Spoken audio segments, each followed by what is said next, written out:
Simmering is an essential cooking skill. To simmer a liquid, such as a broth or sauce, put it in a pot on the stovetop and set the heat to medium-low. After a few minutes, you should start to notice bubbles rising to the surface of the liquid. If your recipe calls for a slow simmer, aim for a few small bubbles every 1 to 2 seconds.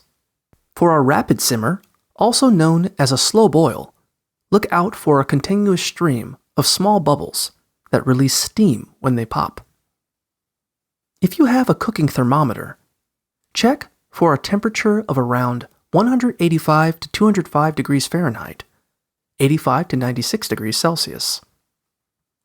Turn the heat down if your liquid starts bubbling too fast, and turn it up a little if it stops simmering.